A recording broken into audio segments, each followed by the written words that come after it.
वचन परम पुरुष पूरन धनी हुजूर बाबूजी महाराज। वचन नंबर 5 इलाहाबाद 13 सितंबर सन 1931। संत मत के अभ्यास के अलावा और किसी अभ्यास से तन मन थिर नहीं हो सकते, और जब तक तन मन थिर न होंगे दीनता नहीं आवेगी। दीनता ही प्रेम है। 1 अंतर में ताकत आती है जिससे तन मन काम करते हैं। जवानी में बड़ा बेग और जोश व खरोश होता है। ऐसा मालूम होता है कि उस ताकत का अथाह भंडार है। इसमें तो शक नहीं कि सूरत की ताकत का जिससे तन मन ताकत पाते हैं, भंडार तो अथाह ही है। वहाँ कमी तो है नहीं, लेकिन मामूली तौर से ताकत तन मन में एक अंदाज से आती है। उससे ज़्यादा तन मन में और इंद्रिय द्वारों पर जिनसे तन मन भोग रस लेते हैं नहीं आती है। अगर ज़्यादा आवे तो तोड़ फोड़ कर डाले। यह ताकत समय अनुसार, अवस्था अनुसार और जो चोला धारण करता है उसके लिहाज से आती रहती है। 2 पन गुजरने के बाद जब तीसरा पन बाण प्रस्थ शुरू होता है, उस वक्त से खुद जवानी का सा वेग नहीं रहता, और होते होते बुढ़ापे में वही आदमी जो पहले किसी की तरफ अच्छी तरह मुखातिब भी नहीं होता था, पानी के लिए भी दूसरों का मोहताज हो जाता है। इस तरह के थकाव से कोई मतलब उबार व उद्धार का नहीं निकलता। यह तो रचना के मामूली सुधार के लिए कुदरती तौर से होता रहता है।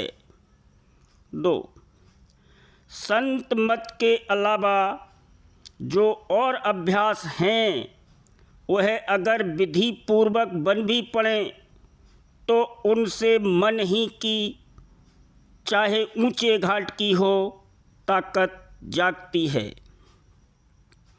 उनके करने वाले जब कर्मा अनुसार यहाँ राजा महाराजा और बादशाह के चोले में आते हैं तो बड़े ज़ोर शोर से दुनिया में कार्रवाई करते हैं।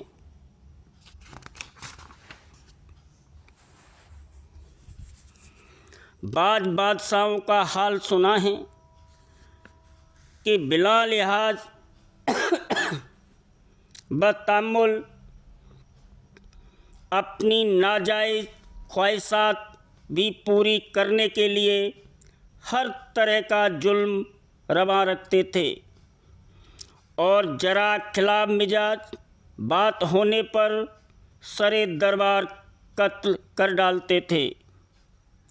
बहर सूरत चाहे कोई ऐसी करनी फलदायक भी न हो, उसके करने वालों को अपनी करनी का बड़ा अहंकार हो जाता है। 3 बनारस में एक ब्राह्मण थे। वह 3 बजे से रात से गलियों गलियों में महादेव महादेव की आवाज़ लगाते हुए गंगा स्नान करने जाते थे। वहाँ से 11-12 बजे तक फायरिंग होकर लौटते थे। रात को लोग उनकी आवाज़ बड़े शौक़ से सुनते थे। उनकी बड़ी थौन थी मांस का एक तूंदा था। उनको अपनी और करतूतों का तो कुछ ख्याल नहीं था। गंगा स्नान करने का बड़ा अहंकार था। 4. संत मत के अभ्यास के अलावा और किसी अभ्यास से तन मन स्थिर नहीं हो सकते, और जब तक तन मन स्थिर न होंगे चित्त में दीनता नहीं आवेगी। दीनता आना ही संत मत के असर की पहचान है। दीनता ही प्रेम है। 5. जब सूरत तीसरे तिल के ऊपर शब्द की घोर सुनेगी, तब तन थकित होगा, मन गलित होगा और आशा की जड़ जल बल कर भुन जावेगी। जब से अनहद घोर सुनी, इंद्री थकित गलित मन हुआ, आशा सकल भुनी। उस वक्त चित्त में दीनता आवेगी और यह अपने को एक तिनके के मुकाबले में भी निर्बल समझेगा। तिनका कबहू न निंदिए जो पावन तल होए, कबहू उड़ आखन पड़े पीर घनेरी होए। जब आंधी आ रही हो तो उसको बैठकर ही झेलना चाहिए।